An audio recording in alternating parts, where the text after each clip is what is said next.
السلام علیکم ناظرین، آج جس عنوان پہ میں بحث کروں گا وہ ہے کلام اقبال میں صحبت مرشد کی ضرورت و اہمیت کہ علامہ لاہوری نے مرشد کی صحبت اٹھانے پہ کیوں زور دیا ہے، مرشد کسی مرد کامل کے ساتھ منسلک ہونے پہ کیوں زور دیا ہے، صحبت مرشد کیوں ضروری ہے، کسی مرد کامل کے ساتھ منسلک رہنا کیوں ضروری ہے۔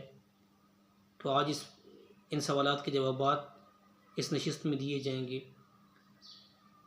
ناظرین، قرآن پاک کی آیت نمبر 164 ہے، سورۃ آل عمران ہے۔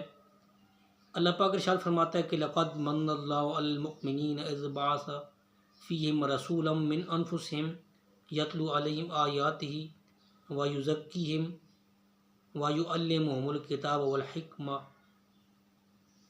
اس آیت میں اللہ پاک یہ ارشاد فرماتا ہے، اس آیت کا مفہوم یہ ہے کہ بے شک اللہ تعالیٰ نے مسلمانوں پہ بڑا احسان کیا ہے کہ ان میں انہی کی جنس سے ایک رسول بھیجا ہے، اور وہ رسول کیا کرتا ہے کہ جو ان کو اللہ کی آیات پڑھ کے سناتا ہے اور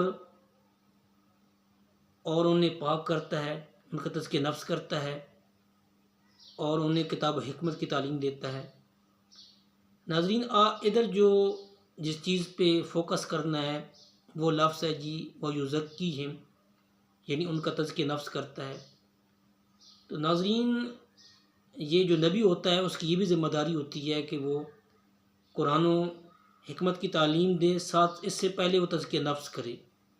تزکیہ نفس کو پہلے ذکر کیا گیا تعلیم سے، یعنی تعلیم و حکمت سے پہلے تزکیہ نفس کو ذکر کیا گیا ہے۔ اس کی کیا وجہ ہے؟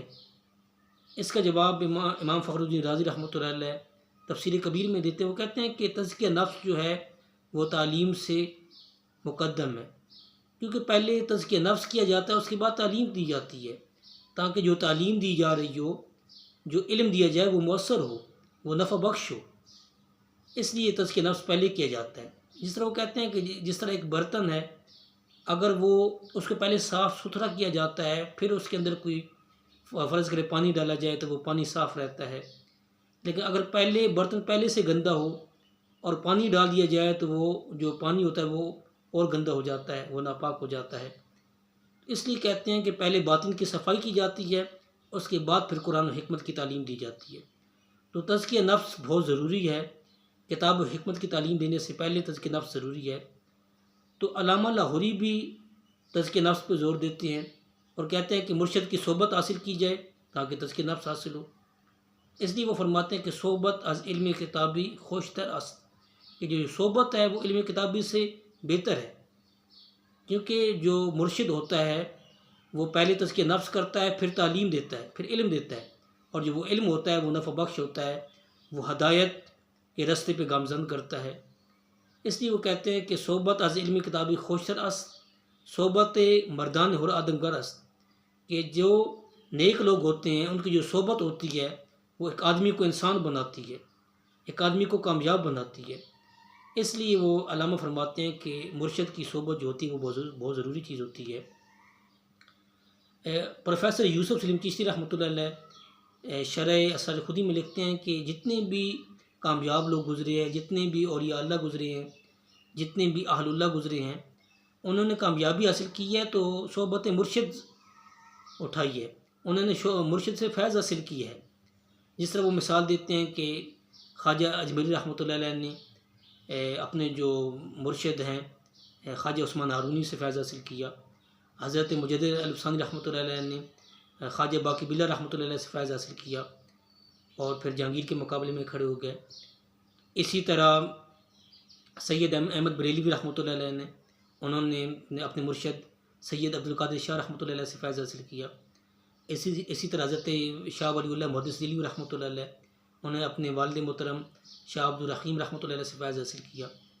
اسی طرح محمود الحسن دیوبندی رحمۃ اللہ علیہ ہیں، انہوں نے اپنے مرشد حضرت امداد اللہ مہاجر مکی رحمۃ اللہ علیہ سے فیض حاصل کیا۔ تو جتنے بھی اہل اللہ ہیں انہوں نے مرشد کی صحبت اٹھائی ہے اور مرشد کی صحبت سے فیض حاصل کی ہے، اور پھر یہ فیض آگے دوسرے لوگوں کو منتقل کی ہے۔ اس سے پتہ چلا کہ صحبت مرشد بہت ضروری ہے۔ تو علامت اس لیے بار بار صحبت مرشد پر زور دیتے ہیں، ایک جگہ فرماتے ہیں کہ کیمیا پیدا کن از مشت گلی، کیمیا پیدا کن از مشت گلی، کہ اپنی جو یہ مٹی ہے اس کو کیمیا بنا لے، اپنی جو مٹی ہے اس کو کیمیا بنا لے۔ وہ کیسے؟ آگے فرماتے ہیں کہ بوسہ زن بر استان کاملے، کہ کسی مرد کامل کے ساتھ وابستگی اختیار کر کے، کسی آستانے کے ساتھ وابستگی اختیار کر کے اپنے آپ کو، اپنی جو مٹی ہے اس کو کیمیا بنا لے، یعنی اپنے آپ کو اپنے تزکیہ نفس کر لے اور اپنے آپ کو کامیابی کے راستے پہ ڈال لے۔ تو اس لیے علامہ نے صحبت مرشد پہ زور دیا ہے، کیونکہ صحبت مرشد بہت ضروری ہے۔ صحبت مرشد کی اہمیت صحابیت سے ظاہر ہے، جس طرح صحابہ کا ہم نے آقا علیہ الصلوۃ والسلام سے فیض حاصل کیا اور پھر ایمان کی بلندی تک پہنچے، اور ان کا ایمان بارگاہ الہی میں اتنا معتبر ہے اور نمونے کے طور پہ پیش کیا جا رہا ہے۔ اللہ پاک فرماتا ہے کہ فَإِنْ آمَنُوا بِمِثْلِ مَا آمَنْتُمْ بِهِ فَقَدْ اهْتَدَوْا، کہ جس کا یہ مفہوم ہے کہ اگر تم اس طرح ایمان لے آؤ جس طرح سرکار کے صحابہ ایمان لے آئے تو تم کامیاب ہو جاؤ گی، تم ہدایت پا جاؤ گی۔ اس سے پتہ چلا کہ انہوں نے آقا علیہ الصلوۃ والسلام کی میت اختیار کی اور ایمان کی اس بلندی تک پہنچے کہ ان کے ایمان کو نمونے کے طور پہ، ماڈل کے طور پہ پیش کیا جا رہا ہے، اور ان کا جو ایمان ہے وہ بارگاہ الہی میں معتبر ہے۔